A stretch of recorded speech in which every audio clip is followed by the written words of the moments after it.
Welcome back to biology and nursing insight. तो आज से हम स्टार्ट कर रहे हैं अपना चाइल्ड हेल्थ नर्सिंग का जो सेकंड पार्ट है, जो सेमेस्टर 6 में हमारे इंक्लूड किया जाता है। तो आज का हमारा जो फर्स्ट टॉपिक है वो है हीमोफीलिया। अब जैसे कि हमें पता है कि हीमोफीलिया जो एक डिसीज़ कंडीशन है, ये हमारा हेमाटोलॉजिकल कंडीशंस के अंदर आता है। हेमाटोलॉजिकल मतलब जो ब्लड से रिलेटेड डिसीज़ हैं उनके अंदर हमारी एक कंजेनाइटल प्रॉब्लम होता है। कंजेनाइटल में जो बर्थ से डिफेक्ट हैं बेबी में, उनको हम कंजेनाइटल डिफेक्ट बोलते हैं या कंजेनाइटल डिसीज़ बोलते हैं। तो हीमोफीलिया एक कंजेनाइटल डिसीज़ है जिसको आज हम डिस्कस करेंगे। तो हीमोफीलिया हमारा मेनली अगर हम बात करें तो एक कंजेनाइटल प्रॉब्लम ही होती है, क्योंकि ये एक्स जो हमारा क्रोमोसोम होता है उसको अफेक्ट करती है। तो चलिए स्टार्ट करते हैं हम आज का अपना टॉपिक।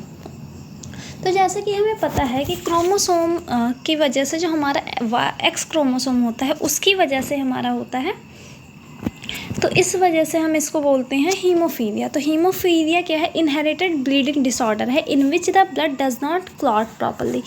ये एक ब्लीडिंग डिसऑर्डर है। ब्लीडिंग डिसऑर्डर मतलब इसमें ब्लीडिंग होने लगती है। अब ब्लीडिंग होने लगेगी, इनहेरिटेड ब्लीडिंग डिसऑर्डर है जिसमें प्रॉपर्ली क्लॉट नहीं हो पाता है ब्लड हमारा। ये कैन लीड टू स्पॉन्टेशनली ब्लीडिंग, मतलब ये एक स्पॉन्टेशनली ब्लीडिंग को अकर करता है जब भी कोई सर्जरी या इंजरी हुई होती है। तो नॉर्मली हमें पता है कि विदिन 3 to 8 मिनट्स हमारा क्लॉटिंग फैक्टर्स जो होते हैं वो स्टार्ट हो जाते हैं और हमारी ब्लीडिंग अपने आप ही रुक जाती है। लेकिन हीमोफीलिया की कंडीशन में जो पेशेंट होता है उसके अंदर ये जो नॉर्मल कंडीशन है क्लॉटिंग की वो नहीं हो पाती है। अब क्लॉटिंग फैक्टर्स हमें पता है कि कुछ क्लॉटिंग फैक्टर्स होते हैं। तो मेनली अगर हम बात करें तो हमारा 8th क्लॉटिंग फैक्टर होता है, 9th और 11th, इन तीनों क्लॉटिंग जो हमारे फैक्टर्स हैं इन पे जब कोई एबनॉर्मेलिटी होती है तो इनकी वजह से क्लॉट नहीं हो पाता है। अब यहाँ पे कुछ एक्स्ट्रा पॉइंट हम ऐड ऑन कर सकते हैं एज लाइक कि ये एक हमारा एक्स लिंक्ड डिसऑर्डर है, मतलब ये हमेशा एक्स लिंक पे होगी। जो हमारे टोटल क्रोमोसोम्स होते हैं 46, उनमें से हमारी 44 क्रोमोसोम्स तो नॉर्मल क्रोमोसोम्स होते हैं जिनको हम ऑटोसोमल्स बोलते हैं। बट हमारे जो बचे हुए होते हैं, एक XY होता है जो कि मेल बॉडी में होता है और एक हमारा होता है XX। तो ये जो हमारी डिसीज़ है वो हमारी कैसी है? एक्स लिंक्ड डिसऑर्डर है। एक्स लिंक्ड मतलब कि ये एक्स पे ही सिर्फ पाई जाएंगी। अब एक्स पे पाई जाने का क्या मतलब है कि ये जो हमारी डिसीज़ है वो हमेशा एक्स क्रोमोसोम को ही अफेक्ट करेगी, वो मेल में हो या फीमेल में। अब हमें जैसे पता है कि मेल में एक ही एक्स क्रोमोसोम होता है और फीमेल में 2 क्रोमोसोम्स होते हैं एक्स के। तो अगर हम बात करें यहाँ पे कि कोई फीमेल जो होगी, अगर उसके एक ही क्रोमोसोम पे हम इसको इरेज कर लेते हैं। तो अगर हम बात करें कि अगर कोई फीमेल है जिसमें हमारे 2 एक्स क्रोमोसोम होते हैं और एक मेल है जिसमें एक एक्स और एक वाई क्रोमोसोम होता है, तो अगर जो फीमेल है उसके एक ही क्रोमोसोम पर हीमोफीलिया का जो जीन है वो अफेक्टेड है, तो ये फीमेल हमारी सिर्फ कैरियर होती है। मतलब इसके अंदर इतनी पावर तो होती है कि ये डिसीज़ को किसी और के अंदर ले जा सकती है, बट ये डिसीज़ इसके अंदर प्रॉपरली डेवलप नहीं होता है। बट अगर हम मेल की बात करें तो हमें पता है कि मेल के अंदर एक ही एक्स क्रोमोसोम होता है। तो ये जो होते हैं इनके अंदर डिसीज़ कॉज हो सकती है, हो क्या सकती है, इनके अंदर होती है डिसीज़ कॉज। तो इससे आपको ये क्लियर होगा कि जो फीमेल है वो मे भी कैरियर भी हो सकती है, बट जो मेल होगा उसके अंदर डिसीज़ होगी अगर उसका एक्स क्रोमोसोम अफेक्टेड है। अब अगर हम बात करें कि इसमें कौन कौन से फैक्टर्स हमारे होते हैं, तो अगर हम देखें नॉर्मली तो हमें पता है कि क्लॉटिंग फैक्टर्स होते हैं कुछ। जो क्लॉटिंग फैक्टर्स होते हैं वो अफेक्ट करते हैं हमारे, जब हमें इंजरी होती है तो क्लॉट करने में। तो यहाँ पे 3 हमारे क्लॉटिंग फैक्टर्स अफेक्टेड होते हैं। हमारा 8th क्लॉटिंग फैक्टर जो हीमोफीलिया ए को कॉज करता है, हमारा 9th क्लॉटिंग फैक्टर जो कि बी को कॉज करता है, एक हमारा होता है 11th क्लॉटिंग फैक्टर जो हमारा हीमोफीलिया के C टाइप्स को कॉज करता है।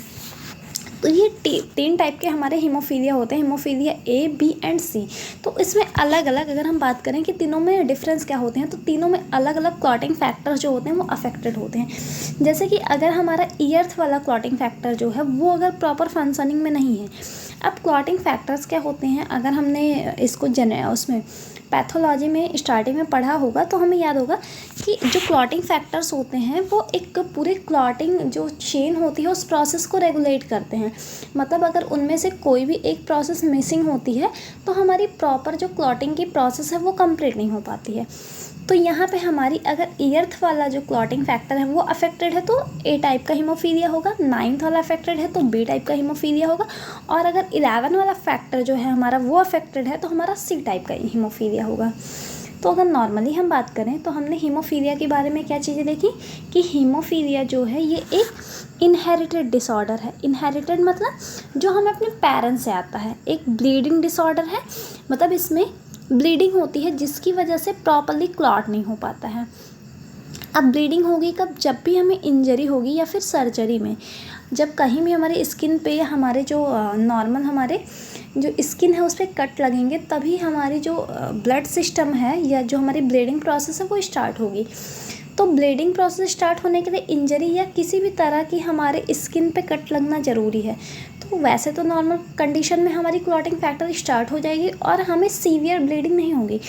लेकिन हीमोफीलिया कंडीशन की अगर हम बात करें तो हीमोफीलिया में जो हमारा क्लॉटिंग फैक्टर है वो अफेक्टेड है, क्योंकि हमारे एक्स जो क्रोमोसोम्स हैं उन पे हमने इनहेरिटेड किया है, वो हमने अपने फीमेल मतलब अपने मदर से किया है या अपने फादर से किया है, किसी से भी किया है। तो यहाँ पे हमारे 3 टाइप के हो सकते हैं, मिल्ड हो सकता है, मॉडरेट हो सकता है और सीवियर फॉर्म्स इसके हो सकते हैं। मैंने आपको बताया कि ये एक्स क्रोमोसोम पे अफेक्ट करती है, तो इसलिए जो हमारी फीमेल होती है, अगर हम फीमेल की बात करें तो वो कैरियर भी हो सकती है क्योंकि उसके पास 2 एक्स क्रोमोसोम है। बट मेल हमेशा अगर मेल में अगर हमें हीमोफीलिया देखने को मिलेगा तो वो कैरियर नहीं होगा, उसमें डिसीज़ कॉज होगी, क्योंकि वहाँ पे एक ही है और यहाँ पे हमारे पास 2 हैं। अगर एक भी हमारा अफेक्टेड हुआ तो हमारे पास एक सेफ क्रोमोसोम है, बट यहाँ पे हमारे पास कोई भी सेफ क्रोमोसोम नहीं है। यहाँ पे हमारे पास जो क्रोमोसोम है वो अफेक्टेड है ऑलरेडी। तो जो ये हमारा मेल होगा इसमें डिसीज़ होगी, बट जो हमारी फीमेल है इसमें जब दोनों ही क्रोमोसोम पे हमारे अफेक्टेड होंगे तब इसमें डिसीज़ कॉज होगी। तो होप आपको हीमोफीलिया का कॉन्सेप्ट जो है वो क्लियर हो गया, क्योंकि यहाँ से आपके बहुत सारे कॉम्पिटिटिव एग्ज़ाम में क्वेश्चन पूछे जाते हैं। तो चलिए हम इसके टाइप्स को डिस्कस करते हैं। तो जैसे मैंने आपको पहले ही बता दिया है कि 3 टाइप के हीमोफीलिया होते हैं, बट यहाँ पे मैंने 2 ही टाइप के मेंशन किए हैं, बट आपको तीनों टाइप के याद रखने हैं। फर्स्ट वन हमारा होता है हीमोफीलिया ए। हीमोफीलिया ए में क्या होता है कि इसमें जो हमारी ईयर्थ वाली फैक्टर होती है, ईयर्थ फैक्टर की कमी हो जाती है या उसका जो लेवल है वो डिक्रीज़ हो जाता है। तो अगर ईयर्थ फैक्टर की वजह से कोई हमारी हीमोफीलिया कॉज हो रही है तो वो हमारी हीमोफीलिया ए होगी, और उसका दूसरा नाम होता है classic haemophilia. The second haemophilia जो हमारी होती है इसमें हमारा 9th फैक्टर जो होता है वो डिक्रीज़ हो जाता है, इसका दूसरा नाम होता है Christmas disease. Christmas disease haemophilia B को कहते हैं। और थर्ड वन जो हमारा लास्ट वन होता है वो हमारा होता है हीमोफीलिया सी। अगर हम बात करें अपने लास्ट वाले की तो ये हमारा होगा हीमोफीलिया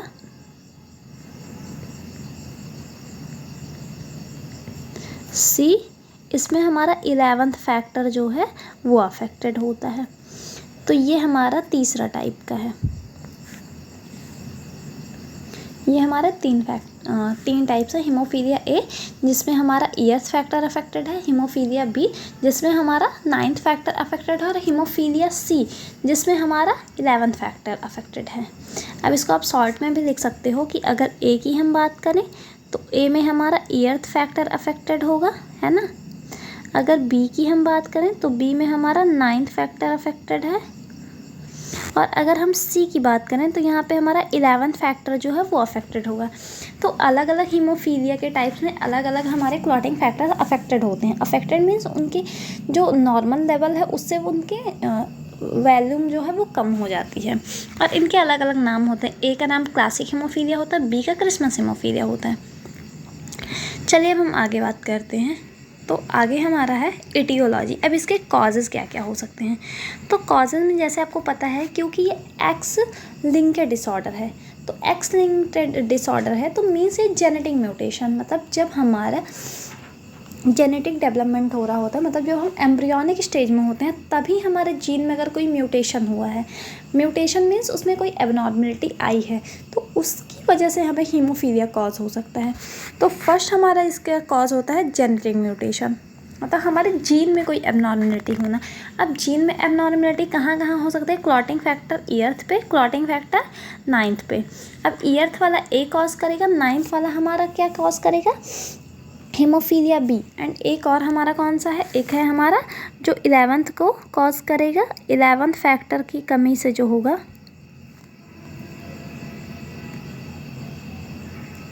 जब 11 फैक्टर की कमी से होगा तो उसका नाम होगा हमारा सी।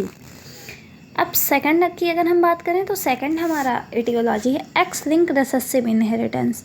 मतलब many affect males while females are carrier. जैसे मैंने आपको बताया कि अगर मेल है तो मेल जो है वो डिसीज़ से अफेक्टेड ही होगा। मतलब क्योंकि मेल में एक्स और वाई है, अब मेल का एक्स भी अफेक्टेड हो गया तो इनमें डिसीज़ कॉज होगी। बट फीमेल में भी एक अफेक्टेड हो तो ये कैरियर होंगी, और में भी दोनों अफेक्टेड हों तो ये डिसीज़ से अफेक्टेड होंगी।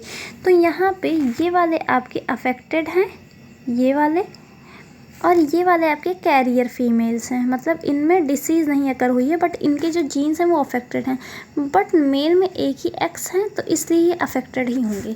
तो यही लिखा है कि रेसेसिव इनहेरिटेंस भी हो सकती है कि मे बी उनकी मदर को था तो उनकी बेबी में आया हो, बट अगर मेल बेबी है तो उसमें चांसेस हैं कि हो, बट अगर फीमेल बेबी है तो उसमें एक्स और एक्स 2 क्रोमोसोम्स हैं तो एक ही क्रोमोसोम पे है तो वो रेसेसिव होंगी। अब अगर हम बात करें क्लॉटिंग डिफिशियंसी की, तो जैसे मैंने बताया कि कुछ क्लॉटिंग फैक्टर्स होते हैं, तो अगर उनमें डिफिशियंसी हो रही है तो उसकी वजह से भी हमें देखने को मिल सकता है कि हीमोफीलिया हमारा कॉज हो। तो हमारे 3 मेन कॉजेज़ हैं। जेनेटिक म्यूटेशन, मतलब एम्ब्रियोनिक टाइम पे ही हमारे जेनेटिक्स में कोई म्यूटेशन हो गया। सेकंड की हमारे एक्स लिंक्ड जो है वो रिसेसिव इनहेरिटेंस है, और third one is clotting deficiency हो गई है हमारी कोई। तो ये हमारी एटियोलॉजी है। अब आगे अगर हम इसके पैथोफिजियोलॉजी की बात करें तो हमें जैसे पता है कि हमारे क्लॉटिंग फैक्टर्स में डिफिशियंसी हुई। जो सबसे पहला प्रोसेस होगा हमारा इसका वो होगा कि हमारे क्लॉटिंग फैक्टर में डिफिशियंसी हुई। अब डिफिशियंसी के बाद हमें पता है कि जब लो लेवल होगा किसी भी फैक्टर का, वो ईयर्थ फैक्टर का हो, 9th फैक्टर का, किसी भी फैक्टर का, तो उसकी वजह से जो पूरा प्रोसेस है कोगुलेशन का, कोगुलेशन मतलब जो क्लॉटिंग का पूरा प्रोसेस है उसमें इम्पेयरमेंट आएगा। मतलब वो इम्पेयर्स हो जाएंगे और कोगुलेशन के प्रोसेस को वो क्लॉट फॉर्मेशन में नहीं चेंज होने देंगे। अब इसकी वजह से अगर क्लॉट नहीं बन पा रहा है 8 मिनट तक तो आपको पता है कि प्रोलॉन्ग्ड ब्लीडिंग होगी, जिसकी वजह से आपकी डेथ भी हो सकती है। तो ब्लड क्लॉट नहीं हो पा रहा है, उसकी वजह से एक्सेसिव ब्लीडिंग हो सकती है joints, muscles due to inability form of stable blood clot. तो पैथोफिजियोलॉजी में इसकी प्रोसेस क्या होगी कि सबसे पहले डिफिशियंसी होगी क्लॉटिंग फैक्टर्स की, उसके बाद जो कोगुलेशन का प्रोसेस था, जो एक दूसरे से इंटरकनेक्टेड पूरी चैन चल रही थी हमारे क्लॉटिंग फैक्टर्स की, वो इंटरप्ट होगी, जिसकी वजह से क्लॉट फॉर्मेशन नहीं हो पाएगा, और क्लॉट फॉर्मेशन होने की वजह से हमारा जो ब्लीडिंग है वो एक्सेसिव होगी, जिसकी वजह से डेथ भी कॉज हो सकती है। तो ये इसकी पूरी जो प्रोसेस है इसको हम पैथोफिजियोलॉजी बोलते हैं कि जो प्रोसेस है वो कैसे रन कर रही है। अब हम बात करते हैं कि इसमें हमें क्या क्या क्लिनिकल मैनिफेस्टेशन देखने को मिलेंगे। तो क्लिनिकल मैनिफेस्टेशन मीन्स कि हमें क्या क्या उसमें साइन सिम्टम्स देखने को मिलेंगे। तो फर्स्ट साइन सिम्टम हमको देखने को मिलेगा स्पॉन्टेनियस हैमरेज। कोई भी हैमरेज हमें सडनली स्पॉन्टेनियसली देखने को मिलेगी कि इसका फर्स्ट क्लिनिकल मैनिफेस्टेशन होगा। दूसरा हमारा होगा हिमैच्यूरिया। थर्ड जो हमारा साइन सिम्टम्स इसमें होगा वो होगा वीकनेस एंड ऑर्थोस्टैटिस में अकर। वीकनेस भी फील हो सकती है जो से पेशेंट है जो अफेक्टेड है। इसमें हेडेक होता है, स्टिफ नेक हो जाती है, वोमिटिंग होता है पेशेंट को, लेथार्जी फील होती है, इरिटेबिलिटी और स्पाइनल कॉर्ड सिंड्रोम इसमें होते हैं। ये इसके क्लिनिकल मैनिफेस्टेशन है। अब इसमें मैं कुछ चीज़ें ऐड ऑन करना चाहूँगी। जैसे कि इसका एक मेन सिम्टम होता है जिसको हम बोलते हैं, अगर बात करें कि सबसे ज़्यादा हम अगर देखें तो इसमें कौन सा सिम्टम जो है वो हमें दिखाई देगा, तो इसका मेन सिम्टम होता है कि जिस भी पेशेंट को हीमोफीलिया हुआ होगा उसके जॉइंट्स कैविटी में हैमरेज होने के मतलब जॉइंट में उसके इंटरनल ब्लीडिंग होने के बहुत ज़्यादा चांसेस होते हैं। तो इसमें एक और सिम्टम्स हमको देखने को मिलेगा जिसको हम हीमोआर्थराइटिस बोलते हैं। मतलब इसका मेन सिम्टम्स की अगर हम बात करें तो हमारी जो जॉइंट कैविटी होती है उसमें इंटरनल ब्लीडिंग हमारी एक इसकी बहुत अच्छी साइन सिम्टम्स होते हैं जिससे हम इसको आइडेंटिफाई कर सकते हैं। तो उसको हम क्या बोलते हैं, हीमआर्थराइटिस। उसका नाम क्या होगा हमारा, आर्थराइटिस, ये हमारा इसका एक सिम्टम होता है जो एक मेजर सिम्टम हो, और जैसे बहुत सारे एग्जाम्स में अभी तक ऑब्जेक्टिव क्वेश्चन क्लिनिकल मैनिफेस्टेशन से अगर टॉपिक की हम बात करें तो यही एक क्वेश्चन पूछा जाता है कि एक मेन जो मोस्ट कॉमन साइन सिम्टम्स है बेबी के अंदर वो हमें क्या देखने को मिलेगा। तो हीम आर्थराइटिस देखने को मिलेगा, जिसका मतलब होता है कि जॉइंट की जो कैविटीज़ हैं उनमें इंटरनल ब्लीडिंग होना। तो इस प्रोसेस को हम बोलते हैं हीम आर्थराइटिस। और ये क्या होता है, ये जॉइंट कैविटी जो हमारी है, मतलब जॉइंट के अंदर की जो हमारी कैविटी है वहाँ पे इंटरनल ब्लीडिंग्स होते हैं। तो ये हमारा क्लिनिकल मैनिफेस्टेशन है। अब हम आगे बात करते हैं कि इसको हम डायग्नोस कैसे करेंगे। तो हमें पता है कि किसी भी चीज़ को डायग्नोस करने के लिए, क्योंकि ये एक हमारी जेनेटिक डिसऑर्डर है या कंजेनाइटल डिसऑर्डर है, तो इसमें हमें क्रोमोजेनिक एस्से करना होगा जो हमारी फर्स्ट डायग्नोसिस होगी। ब्लड स्टडी से भी हमें इसमें सारे जो हमारे कोगुलेशन टेस्ट होते हैं उनसे हमें पता चल जाएगा कि कौन से फैक्टर्स की डिफिशेंसी है। सिटी स्कैन हम यहाँ कर सकते हैं, MRI कर सकते हैं, अल्ट्रासोनोग्राफी कर सकते हैं, testing for inhibition carrier testing भी कर सकते हैं हम यहाँ। तो कुछ डायग्नोसिस हैं जिसके थ्रू हम आइडेंटिफाई कर सकते हैं कि जो बेबी है उसमें हमारा हीमोफीलिया है या नहीं है। अब हम इसको मैनेज कैसे करेंगे, तो इसमें जो हमारा फर्स्ट मैनेजमेंट का वे होता है वो होता है रिप्लेसमेंट थेरेपी। जैसे हमें पता है कि हीमोफीलिया में क्या हो रहा है, जो क्लॉटिंग फैक्टर्स हैं उनकी डिफिशिएंसी हो रही है। तो अगर हम आर्टिफिशियली हम उनको रिप्लेस कर पाएँ उन फैक्टर्स को, एज लाइक वो 8th फैक्टर हों, 9th फैक्टर हों या वो 11th फैक्टर हों, अगर हम उन्हें रिप्लेस कर पाएँ तो जो हीमोफीलिया की कंडीशन वो ट्रीटेड हो सकती है। तो फर्स्ट थेरेपी जो हमारी होती है इसकी मैनेजमेंट की वो होती है रिप्लेसमेंट थेरेपी। अब रिप्लेसमेंट थेरेपी में हम क्या करते हैं कि the main treatment for haemophilia is called replacement therapy. अब इसमें क्लॉटिंग फैक्टर्स जो हमारे 8th के हैं जिसकी वजह से हीमोफीलिया ए हो रहा है, या 9th हीमोफीलिया की वजह से जो हीमोफीलिया बी हो रहा है, उसको हम स्लोली इंजेक्शन के थ्रू या फिर इन्फ्यूज़न के थ्रू हम उसको जो उसका लो लेवल था उसको हम मेंटेन कर देंगे, जिसकी वजह से हमारा जो रिप्लेस कर रहे हैं फैक्टर, हमारा हीमोफीलिया जो है वो प्रिवेंट हो सकता है। सेकंड हमारा होता है डेस्मोप्रेसिन। अब डेस्मोप्रेसिन को की अगर हम बात करें तो इसको DDAVP बोलते हैं। ये एक मैन मेड हार्मोन्स होती है जिसको यूज़ किया जाता है जो पीपल्स हैं जिनमें मिल्ड टाइप की हीमोफीलिया है उनको ट्रीट करने के लिए। अब इनको अगर सीवियर तरह की हीमोफीलिया है तो हम उस कंडीशन में यूज़ नहीं कर सकते हैं, इसको इंजेक्शन या नेज़ल स्प्रे के थ्रू हम पेशेंट को देते हैं। थर्ड वन आता है हमारा एंटीफाइब्रोलाइटिक फिब्रिनोलाइटिक मेडिसिन्स। एंटीफिब्रिनोलाइटिक मेडिसिन्स में हम कुछ मेडिसिन्स देते हैं जिनके थ्रू ब्लड क्लॉट जो है वो हमारा प्रॉपर हो पाता है, और जो ये प्रोसेस थी हीमोफीलिया की जिसकी वजह से कोगुलेशन प्रोसेस हमारी ब्रेक डाउन हो रही थी वो कंटिन्यूस हो पाती है, और जो पेशेंट हमारा है वो इस चीज़ से बच सकता है, मतलब उसके लिए बहुत डेंजरस नहीं हो सकती है। तो ये हमारा है मैनेजमेंट कि हम कैसे इसको मैनेज करेंगे हीमोफीलिया को। अब हम इसके कुछ क्वेश्चंस को डिस्कस करते हैं कि किस टाइप के क्वेश्चंस हमारे जो कॉम्पिटिटिव एग्ज़ाम्स आते हैं, ये यूनिवर्सिटी एग्ज़ाम्स में भी हमारे कॉम्पिटिटिव क्वेश्चंस अब आने लगे हैं, तो वो हमारे कौन कौन से होते हैं।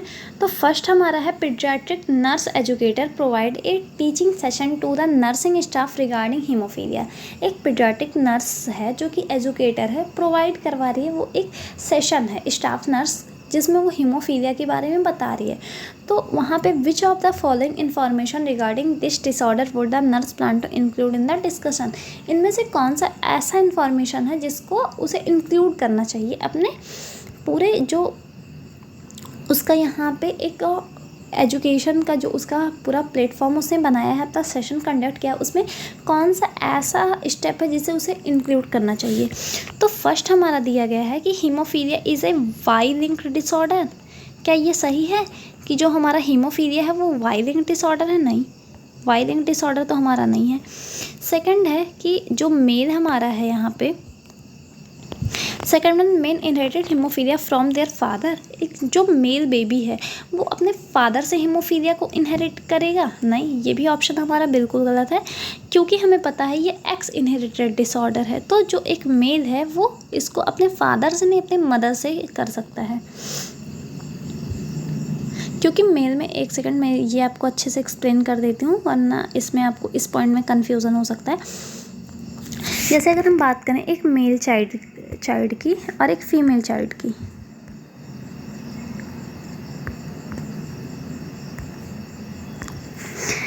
मान लीजिए कि ये एक मेल चाइल्ड है जिसमें XY क्रोमोसोम है, तो आपको पता है जो एक फ़ीमेल होगी उसमें XX होंगे और जो मेल होगा उसमें XY होंगे। तो फीमेल से तो इस बेबी को X मिल सकता है, बट मेल से ही इसको Y मिलेगा क्योंकि Y क्रोमोसोम सिर्फ और सिर्फ मेल में ही पाया जा रहा है। तो अगर इसको डिसीज़ हो रही है तो इसके एक्स क्रोमोसोम पे होगी, ये तो हमें पक्का कंफर्म है कि इसके एक्स क्रोमोसोम पे ही जो डिसीज़ है वो कॉज होगी। तो एक्स क्रोमोसोम इसे कहाँ से मिला है? फीमेल से। तो जो मेल होगा वो जो डिसीज़ इनहेरिट कर रहा है वो अपने फादर से नहीं करेगा, क्योंकि फादर से तो उसे वाई क्रोमोसोम मिला है, उसे मदर से अपने एक्स क्रोमोसोम मिला है। तो अगर उसमें डिसीज़ अगर हो रही है मीन्स उसे मदर से इनहेरिटेड हो रही है, ना कि उसे अपने फादर से इनहेरिटेड हो रही है। तो ये ऑप्शन भी हमारा गलत हो जाता है कि जो एक बेबी है उसके अंदर जो हीमोफीलिया कॉज हो रहा है वो उसके फादर से हो रहा है, नहीं उसके फादर से नहीं हो रहा होगा। देन थर्ड ऑप्शन हमारा आता है कि female inherited haemophilia from there mother.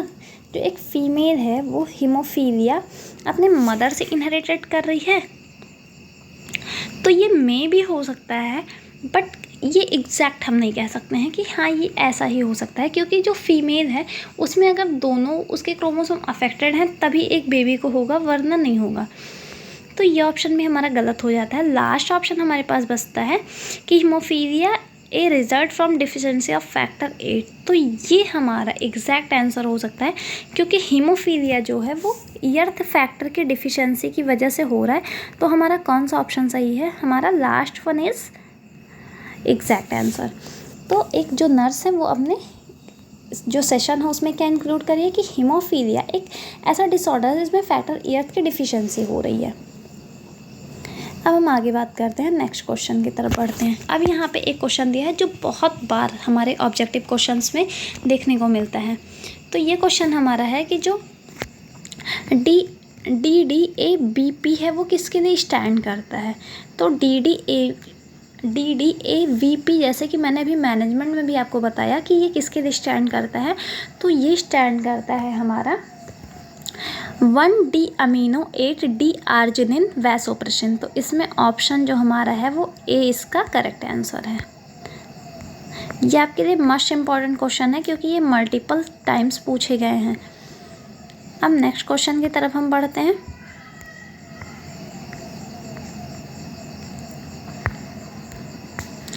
तो थर्ड क्वेश्चन हमारा है which is not true about haemophilia. Haemophilia के बारे में यहाँ पे कौन सा ऑप्शन गलत है? तो यहाँ पे हम एक एक क्वेश्चन को डिस्कस कर लेते हैं। Bleeder disease.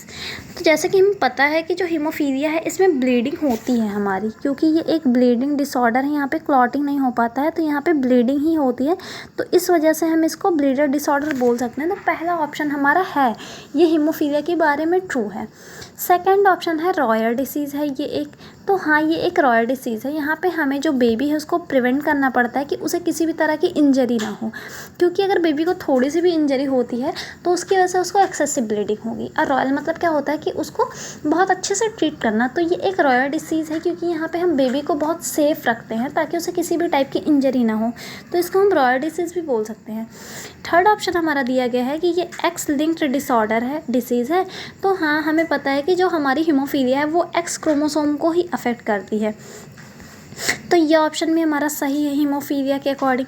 अब लास्ट ऑप्शन हमारे पास बच रहा है वाई लिंक डिसऑर्डर। तो ये ऑप्शन हमारे हिसाब से गलत है, क्योंकि ये जो हीमोफीलिया है वो हमारे एक्स क्रोमोसोम पे प्रेजेंट होती है, ना कि वाई क्रोमोसोम पे। तो ये ऑप्शन हमारे इस पर्पज से सही हो सकता है, तो ये हमारा गलत ऑप्शन है। तो इसमें आपसे क्या पूछा था, which is not true about haemophilia. Haemophilia के बारे में कौन सा ऐसा ऑप्शन है जो कि सही नहीं है? तो बाकी तीन ऑप्शन तो आपके सही हैं कि हीमोफीलिया को ब्लीडर डिसीज़ बोलते हैं, रॉयल डिसीज़ भी बोल सकते हैं और एक्स लिंक्ड डिसऑर्डर है। बट जो हमारा लास्ट वन है वो हम नहीं बोल सकते हैं, क्योंकि लास्ट वन हमारा एक्स पूछ रहा है कि वाई लिंक डिसऑर्डर है। तो नहीं, ये हमारा वाई लिंक डिसऑर्डर नहीं है, ये हमारा एक्स लिंक्ड डिसऑर्डर है। तो इस वजह से हम यहाँ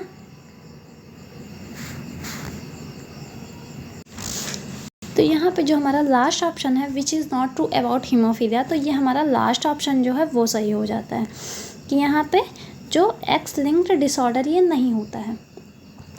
अब हम बात करते हैं नेक्स्ट क्वेश्चन की तरफ बढ़ते हैं। तो नेक्स्ट क्वेश्चन है हमारा, विच of the following disorder result from A deficiency of factor 8। तो फैक्टर 8 की डिफिशियंसी से हमारा कौन सा डिसीज़ कॉज होता है। तो जैसे हमें पता है कि जो हमारा फैक्टर 8 है वो कौन से डिसीज़ कॉज करवाता है। तो फैक्टर 8 की डिफिशियंसी से हमारा हीमोफीलिया ए होता है।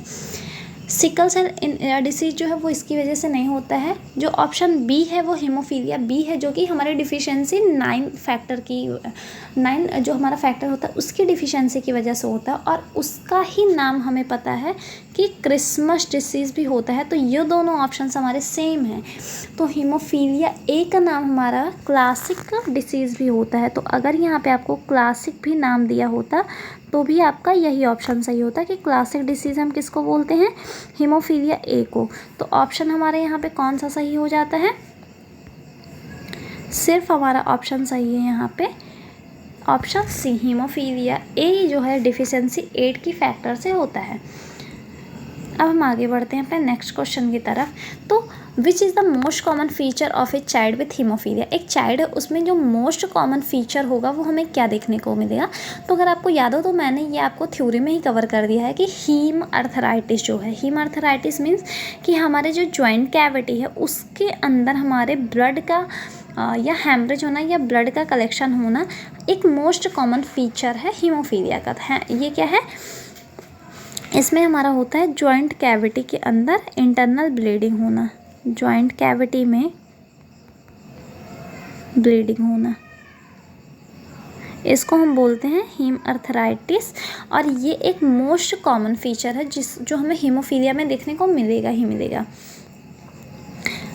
अब हम नेक्स्ट क्वेश्चन की तरफ बढ़ते हैं। The following is the most common frequent classic site of internal bleeding associated. Most common site कौन सी है, तो अभी हमने तुरंत देखा जॉइंट कैविटी। जॉइंट कैविटीज़ जो हैं हमारी वो मोस्ट कॉमन साइट है इसकी। नेक्स्ट क्वेश्चन हमारा है, drug contraindicated into haemophilia. Haemophilia में हम कौन सी ऐसी मेडिसिन है जो नहीं दे सकते हैं।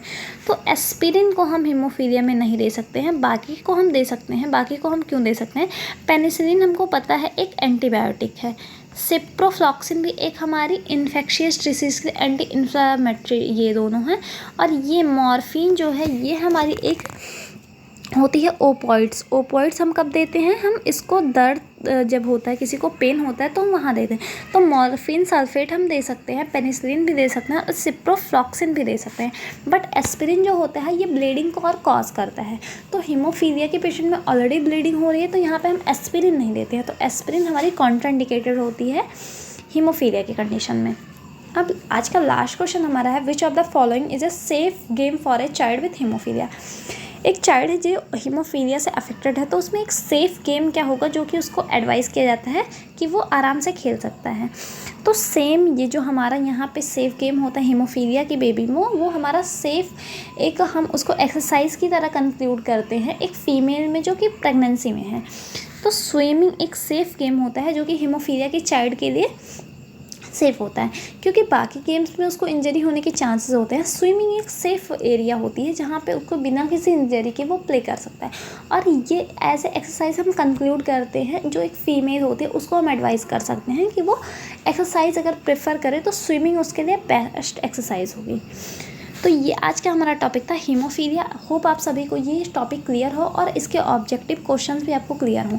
हीमोफीलिया के बारे में हमने ज़्यादातर चीज़ें डिस्कस कर ली हैं, जितने भी ऑब्जेक्टिव क्वेश्चंस हमें पूछे जाते हैं इस टॉपिक से रिलेटेड वो भी हमने कवर कर ली हैं। तो नेक्स्ट जो वीडियो हमारी होगी वो थैलेसीमिया को हम उसमें कवर करेंगे। होप आप सभी को वीडियो अच्छी लगी हो। वीडियो अच्छी लगी तो लाइक करें, शेयर करना, सब्सक्राइब करना ना भूलें। Thank you.